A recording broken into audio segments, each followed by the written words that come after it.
Hello, Essential Therapy followers. Dr. Cindy Hodgson here, physical therapist, exercise physiologist at Essential Therapies, Sylvania, Ohio.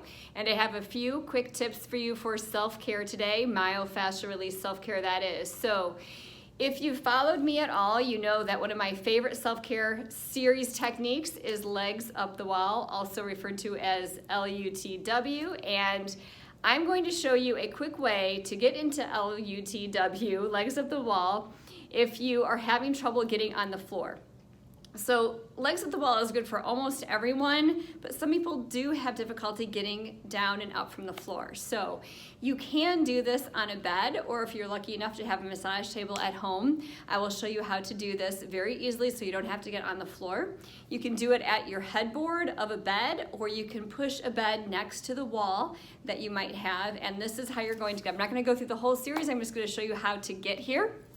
And this is what you do. You come over to your bed. You're going to sit next to the wall, so your shoulder is next to the wall. Now, if you're quite flexible in your back body, your hamstrings and your low back, then you can get very close to the wall. If you know you need a little bit extra space, then you're going to be a little bit away from the wall, but not too far, because as you get into this position, it actually moves you over a little bit.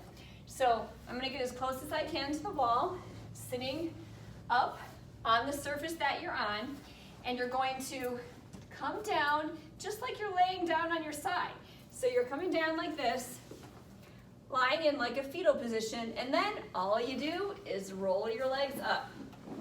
And here you'll see I'm a little bit away from the wall, so if you need to get closer, just shimmy yourself closer a little bit, or you can roll back over, scoot yourself a little closer to the wall, then come back down again. After a while, you get the hang of exactly where you need to be. So I'm going to stay right here. So here I am in legs up the wall. And I didn't have to get on the floor. So real quick through the positions, of course, you want to stay in these positions for as long as your body is comfortable. But that's just a quick review.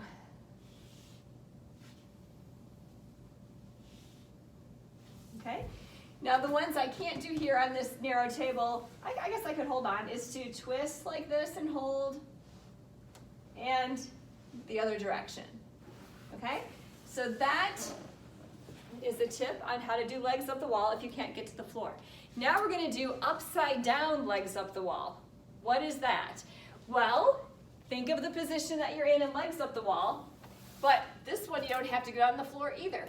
You're going to use a desk, a table, a countertop, a car, wherever you are, a fence if you're out at the park, and have the feet about hips width apart, start there, and then come down to your elbows, or maybe even out this way. So you'll notice I'm bending at my hips. So I'm not rounding at the back like this, although for some people that might be a comfortable option as another position.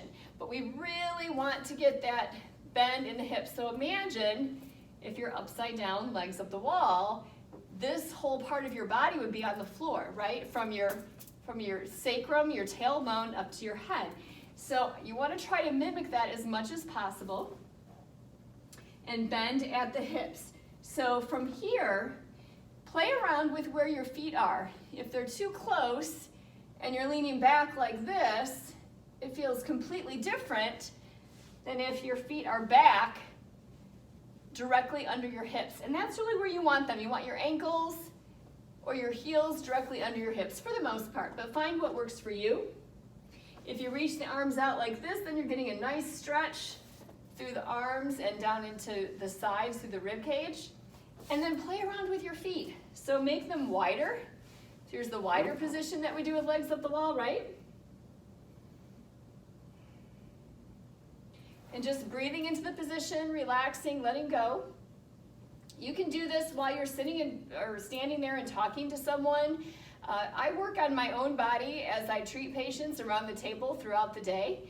You can also take your feet in a position here, turn your toes, kind of like a yoga position. If you know yoga, there are several positions where we'll rotate the lower body, point the toes out one direction, point the other toes in a little bit, and so on. So you can see what that feels like. So I'm still gonna fold in like I was in upside down legs up the wall.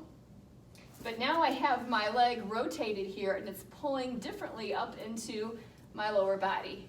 And then switching, making it the same on both sides. So one last thought, you can also take a stool or any surface, you know, an ottoman, a curb, and place your leg here. So just a very simple hamstring stretch really, you may have seen this before, but to turn this into a myofascial stretch, we're going to make sure we're not going too deep so we're not causing any resistance or pulling back because of discomfort or pain. And we're gonna just relax and soften into it and hold it for 3 to 5 minutes, preferably up to 5 minutes.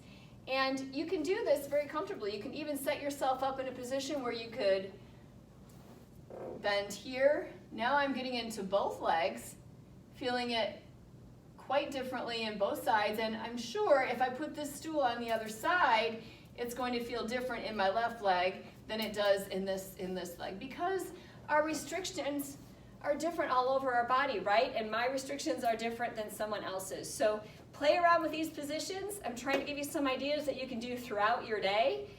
There's really no excuse. You can't, you know, take 5 minutes. You can even be doing something else while you're doing this. You can make a phone call while you're in upside down, legs up the wall. So let me know how it goes, and don't forget 5 minutes a day. That's what John Barnes tells us, at least 5 minutes a day. Get started, a little bit is better than none.